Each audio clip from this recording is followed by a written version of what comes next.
के बच्चों को सड़क पे ला खड़ा कर देना, ये कहाँ, ये कौन सा महज़्ज़ब माशरा या हमारी मशरकी रिवायात उसकी इजाज़त देती हैं? आप बखूबी उससे वाकिफ हैं। मुझे अफसोस से कहना पड़ता है,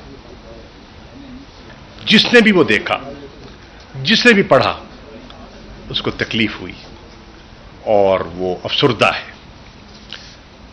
और फिर न सिर्फ उन पर, उनके कारोबार को जब बंद किया गया, उनकी फैक्ट्रियों को सील किया गया, मत भूलिए कि उसका निशाना सिर्फ उस्मान डार या उनका खानदान नहीं बना। 2500 फैमिलीज जो वहां से रोजगार हासिल कर रही थी, उनके चूल्हे भी ठंडे हो गए जब फैक्ट्री सील हो गई।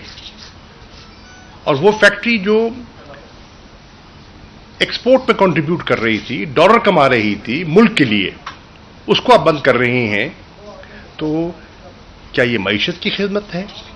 क्या वो गरीब लोग जो रोजगार के लिए तड़प रहे हैं, उनकी खिदमत है? मैं उसकी मजम्मत करने आया हूं। इसके साथ साथ मेरी कल मोहसिन लगारी साहब से बात हो रही थी।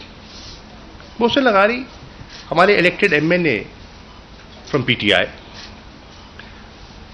वजीर खजाना रहे पंजाब में, बहुत पढ़े लिखे मंझे हुए इंसान। उनके बेटे को उठा लिया जाता है, उस पर तशद्दुद होता है, उसकी आहो पुकार वालिद को सुनाई जाती है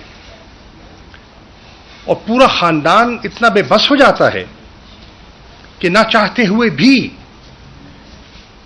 उन्हें वो वीडियो मैसेज रिकॉर्ड करवाना पड़ता है जिसमें ना उनका दिल था, ना उनकी ख्वाहिश थी।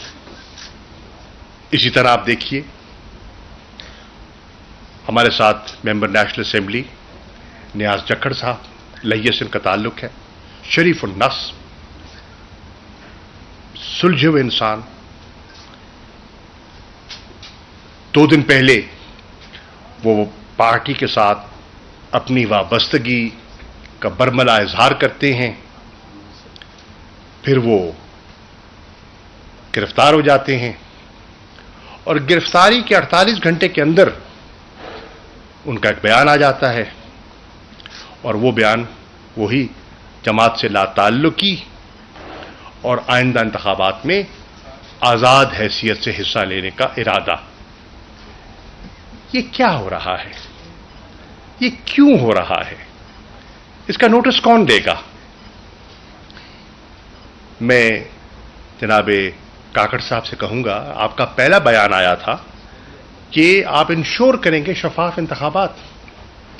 क्या इस माहौल में शफाफ इंतखाबात मुमकिन है?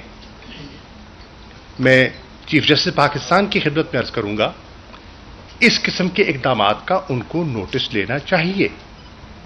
मैं इलेक्शन कमीशन ऑफ पाकिस्तान से मुतालबा करूंगा कि क्या आप ये जो हालात हैं, इसको आप लेवल प्लेइंग फील्ड तस्वुर करते हैं, और अगर नहीं करते तो क्या इसका आप नोटिस लेंगे? तो मेरा एक नुक्ता तो ये था। दूसरा नुक्ता जिस पे मैं बात करना चाहता हूं वो ये है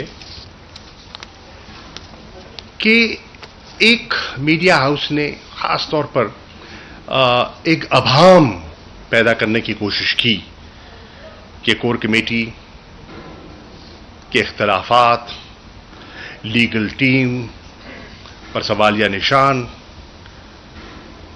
सब जानते हैं और मैं बिलखुसूस जानता हूं किन मुश्किल हालात में हमारी लीगल टीम ऑपरेट कर रही है और किस खंदा पेशानी से वो ऑपरेट कर रही है और किन मुश्किल हालात में हमारी कोर कमेटी के मेंबरान इस सूरत हाल से जिसका हमें सामना है उससे नबर्द आज़मा हो रहे हैं।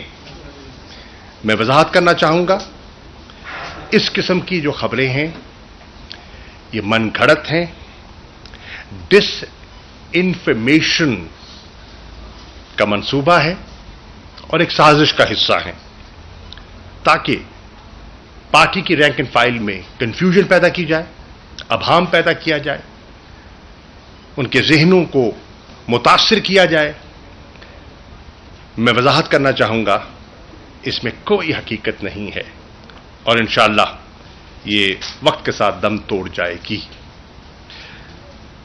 उमर अयूब खान हमारे पार्टी के सेक्रेटरी जनरल हैं, उनसे चीजें मंसूब कर दी गई, मुझसे चीजें मंसूब कर दी गई जिनमें कोई हकीकत नहीं है। और मुझे खुशी है, और मैंने देखा भी है कि जैसे उनके नोटिस में बात आई, उन्होंने फिल फौर अपने ट्वीट के जरिए पूरी वजाहत कर दी और उस अभाम को, उस कंफ्यूजन को बड़ी समझदारी से और बड़ी बुर्दबारी से उन्होंने निगेट किया, उसको रद्द किया।